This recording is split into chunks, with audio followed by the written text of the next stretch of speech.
From BQE Restaurant and Lounge in the heart of Atlanta's historic Martin Luther King District, it's Newsmakers Live, bringing you the issues, politics, and perspective of the Atlanta community. Now in its 10th season, here is tonight's moderator and your host, 8-time Emmy Award-winning broadcast journalist, Mr. Maynard Eaton. It almost seems poetic that the man who's joining us for part two of this Newsmakers segment is a man who wants to take the seat being vacated by Councilman Kwanzaa Hall. Amir Farokhi is a management consultant, a recovering attorney, as he says, but he's also started a nonprofit called Georgia Forward. Amir, why run for office? You're doing great. You're a dynamic guy. You're very popular. You're going to be on the cutting edge of what promises to be a new city council, new political leadership team, right? Well, first let me say thank you to Maynard for inviting me here, to all of you for being here, to BQE for hosting, to Ava and Jim as well. It's an honor to be up here. I know how long this has been going on, and the dialogue that you start and you sustain around politics in the city, both looking forward and backwards, is a testament to your journalistic integrity and to your commitment to the community. So thank you for letting me be here. Just don't tell Donald Trump that. Thank you. So yeah, why run? I think there's a few reasons. Usually, when someone asks you that question, it's asked with a pejorative context because they're like, why would you ever want to do that? And to me, that's... Or sometimes that, why could you think you could do that? That's fair. Look, I grew up in a family in which public service was viewed as almost an obligation. And in politics in particular was viewed as a means by which to do good and by which to look out for people who have less than you and by which to make positive change in your community.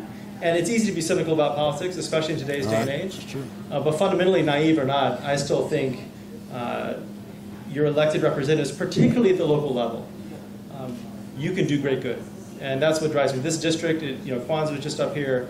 He's doing remarkable work in the district. This district is the heart of the city. It is the best district in the city. It is the cultural, economic, historical, spiritual hub of the city, from downtown, midtown, neighborhoods spilling east. And to me, it's at a critical moment because of many of the issues you talked about with Kwanzaa. But on one hand, this district is booming. And what happens in this district shapes the reputation of the city. It has an outside. What happens in this district affects what people in California think of this city, affects what people in London think of this city, it affects what people in Alpharetta think of this city. And so it comes with, I think, a tremendous amount of responsibility. So this is the core of the city. When you see pictures of the city, 9 times out of 10, they're from District 2. Right. Either Auburn Avenue or downtown or Coca-Cola building. And I think, why run is you want to sustain that, you want to build on that, but you also want to protect, and you're going to have to fight aggressively to maintain what has kept this district and these neighborhoods special. You talked about affordable housing a lot with Kwanzaa. That's at the top of my list of issues. This has traditionally been, for the most part, a working class neighborhood, both from downtown across through the old Fourth Ward and even into Inman Park. And you've seen pockets of it become very affluent. Yes. You've seen longtime residents being priced out of their homes because of property taxes spiking. You've seen apartments go up that the bus driver and the teacher and even the police officer can't live in. And either the journalist. Yeah. And I think we need, there's one reaction to say, look, the market's the market. It's a desirable neighborhood. Anyone who wants to build here should be able to build what they want. I don't really buy that. I think as a city, times have changed. And 20 years ago, you had to beg people to build in the city. Right? Especially right down the street from here. Yeah. Now people are begging to build in the city. And so we have the ball's in our court. We have the leverage as people who live in the city and as city government to say, we want you to build here, but the desirability of this neighborhood is not going to come at the expense of the identity of the city and the diversity and inclusion of the city. And if you're going to build here, you're going to make sure that this remains an economically and racially diverse city, or neighborhoods in this case.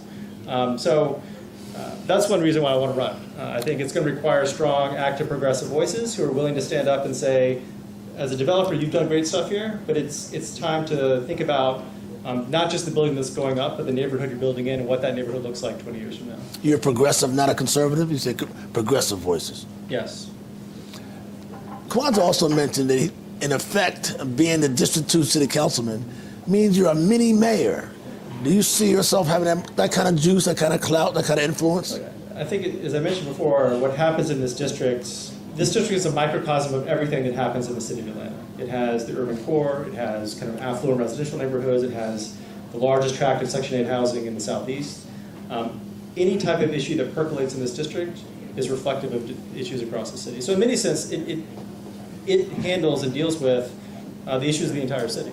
So yeah, I think you have to be, you have to be a facilitator of solutions. I credit Kwanzaa, it's not so much taking to the streets and picketing and screaming at the top of your lungs when you don't like something. That's important. It helps bring attention.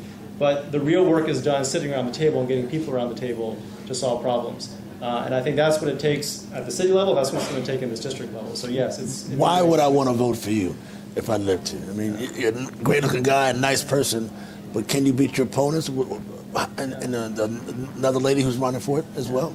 So why you? I think why me? I'm born and raised here. I'll give you two reasons.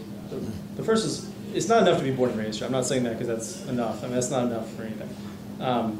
But I grew up in a house. You were a graduate at HBCU.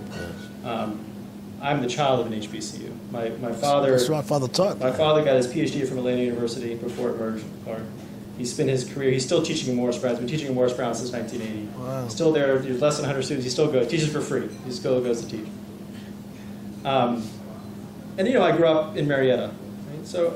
And I went to a private school in Buckhead growing up. So I've had, I think, an experience, and I grew up in the summer times running around Fountain Hall on Morris Brown's campus, and my mom was at Georgia State, so running around Woodward Park. I've had the luxury to have a very rich Atlanta experience and understand that, as Kwanzaa was saying, you have to really work in this city because we're so segregated to be around people who aren't like you. You can get in your car, you can stay in your bubble, and you can stay around people who look like you, who make the same amount of money as you, who think like you.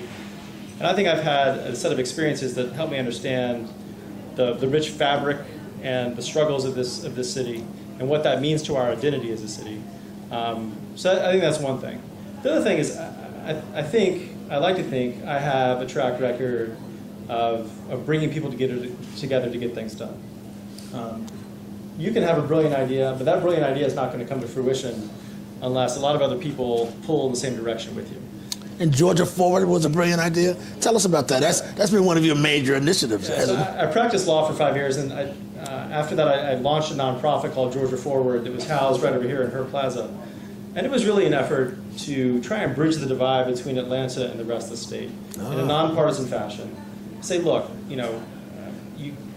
we have a lot of mutual interests across this state, and it's not enough for people in Atlanta to say everyone down south or up north doesn't really get the big city, and people in the country say to Atlanta, like, you're just you suck up all the resources and you don't understand us. But it worked to get business, government, civil society, Democrat, Republican, urban, rural, in the same room to think about the long-term future of the state: education, economic development, sustainability, transportation. And I think we were fairly successful in a number of ways. We brought together people to have big conversations that ultimately resulted in people taking action in their communities. And so that's my style. My leadership style is I think there's a place for standing up and putting your flag in the sand and kind of being aggressive. But I think that more often than not, you're going to get more work done sitting around a table like this. Well, you made a difference. You had enriched in engagement and in dialogue, but it also kind of helped solidify your political clout too and influence, did it not?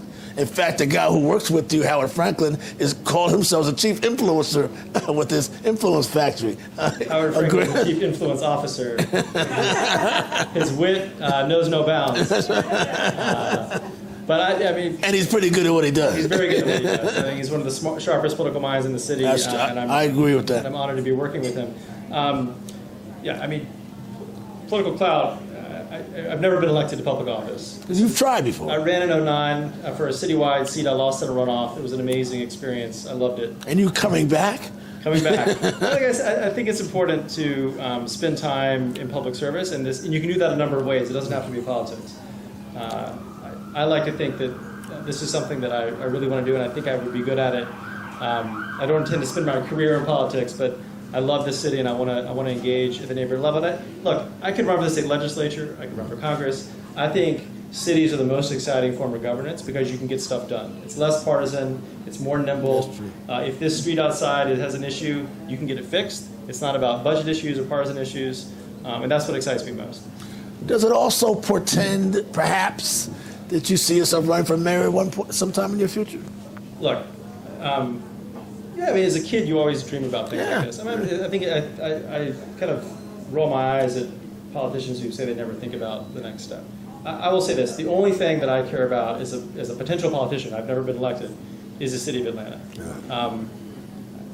I love the city. I have no ambitions beyond the city, and I live in the best district in the city, and I want to make sure that it continues to flourish as a diverse and vibrant place. What do you think this race will turn on? There are those who suggest, and Kwanzaa admitted, we're seeing a turnover on City Hall. There's a new crew, a new cadre, young leaders like yourself coming to fore.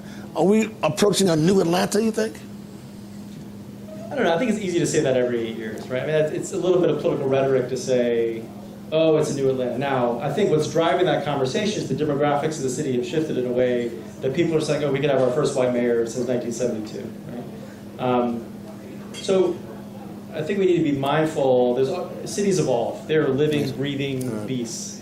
And there will always be a new Atlanta. There'll always be a new New York, a new San Francisco.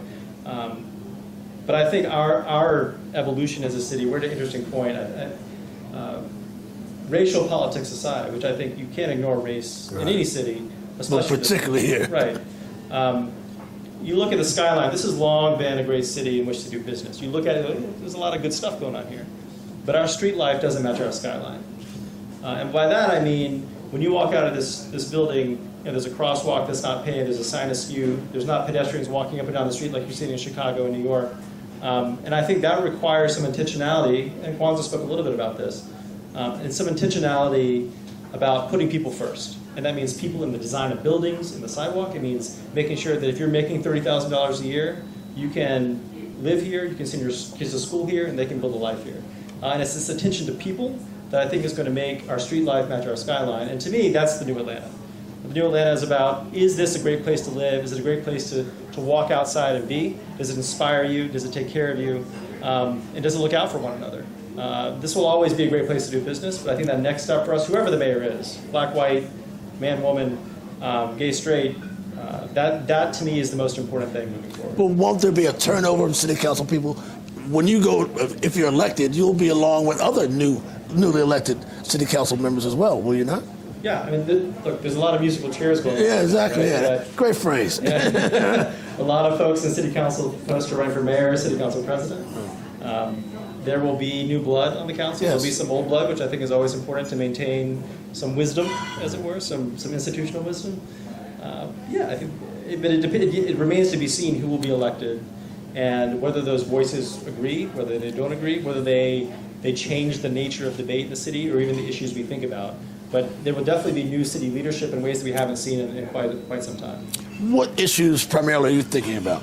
We have a new transportation plan underway, a 50-year plan for the city, and traffic is horrendous here, even in District 2, primarily in District 2. Look, affordable housing and affordability is top of mind.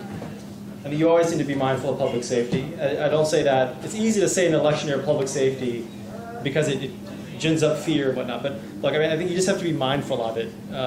Our police department is stretched thin. We've lost a lot of officers, both young and retiring, and yet they continue to do tremendous work. But I think we need to continue to build up the force in ways that you have more officers on foot and bike in neighborhoods. Transportation is so. My dad wrote his PhD dissertation on in 1970. 68 or 70, no, 1972, and it was on whether, this is right after Maynard Jackson got elected, and it looked at whether white political power in the city would continue to have any influence. And it surmised that white political power would just kind of merge into the business community, as it has, right? I mean, and black political leadership would control the political levers. But throughout his dissertation, he looked at all these issues that we're facing in the city. And it's the same issues that we're dealing with today. Wow. The exact same issues, whether it's gentrification, poverty, education, but transportation, even then, is something we haven't ever been to get ahead of the curve on. We have a really special opportunity right now between the T-SPOS passing, the MARTA tax passing, there's going to be massive investment in transportation and transit infrastructure in the city that is not just trains and streetcars, which I think are important in the right places, but it's sidewalks. It's making sure traffic lights are synchronized. So if you just met a couple here who lives in Buckhead, it can take you an hour to get to Buckhead sometimes during the day. It can take you 20 minutes. Right. And how you structure everything from the lights to how the roads are built can make a difference to shape that time. So yeah, it's transportation. It's also an economic development issue. You want people who make any amount of income to be able to get to work without getting in their car if they don't want to. And one more issue, and then I'll let you keep talking, is I think any elected official, whether you're in the school system or not, who does not talk about education is doing a disservice to their public duty. And APS runs city schools. The city has an obligation to be fully engaged in that conversation. And I think that means creating a collaborative relationship with APS. It means making sure that a kid can walk to school safely, making sure the crosswalks are set, that the sidewalks are safe, that there's cross guards where they need to be. And it means that city property and city assets should be used to enhance the Atlanta public school experience. And the last thing I'll say about education is in this district, there is some severe poverty. And one of my goals, and I'm from a family of educators, helped run a national education nonprofit that was focused on college access for low-income students. I am born from an education policy and from an education family. There should not be one child in my district who does not have access to best-in-class early childhood education, pre-K education. And so I'm going to work as hard as possible with the philanthropic community and nonprofit community to make sure any kid, before they hit APS, has access to the very best pre-K education. Thank you. Finally, yes, that's pretty nice. Finally, are you supporting anybody in this current mayoral race? I'm agnostic in the mayor's race. I know. I was they're all going to sit right here. All right. Was he the first? Was Collins the first? No, he was the fourth. Look, I mean, many of you probably sat through all of them, and I think there are a number of mayoral candidates who are highly confident and can do a great job. They will do it in different ways, but there are a number of people who are competent who can do a terrific job. I'm staying out of the mayor's race, and I'm like you. It's going to be fun to watch. That's right. Yeah. But finally, any thoughts on the man that's leaving the office? Any thoughts on Kasim Reed? How, from you as a citizen, a businessman, attorney, as any? I think, look, a grade on his... Anyone in public office has a bullseye on their back. And it is easy to throw darts at people who, whether you're an athlete in the arena, whether you're a politician in the arena, it is easy to throw darts from the seats at people who are sleeves rolled up doing good work. And however you think about Mayor Reed's decision making, I think by and large, he has made the right decision in almost every case. Now, he has been a mayor who's focused on major and big projects, right? The Falcon Stadium, getting the Beltline built, the streetcar, and these are critical components to a city. You can debate the merits of those things. He's been a big project mayor. I think we also, whoever the next mayor is going to need to spend some time on the small things, the details, and that's going to be good. But Mayor Reed deserves a lot of credit for getting the city in a terrific financial position, on working with the city unions to find a pension solution that other cities are jealous of. You talk to mayors in other big cities, they wish they had our pension system now because the mayor took that on coming right out of his first. Head on, he right. deserves credit for that. And I think he's been a strong progressive for a whole host of issues, social and otherwise, and he deserves a lot of credit for that. Amir Farokhi with a very politically correct answer. Thanks, man. Thank you, man. Good luck in the campaign. Thank you. You're good.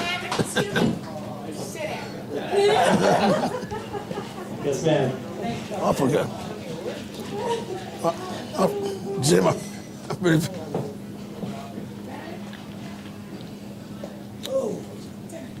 Mr. Welcome. Thank you, sir. Thank you. All right.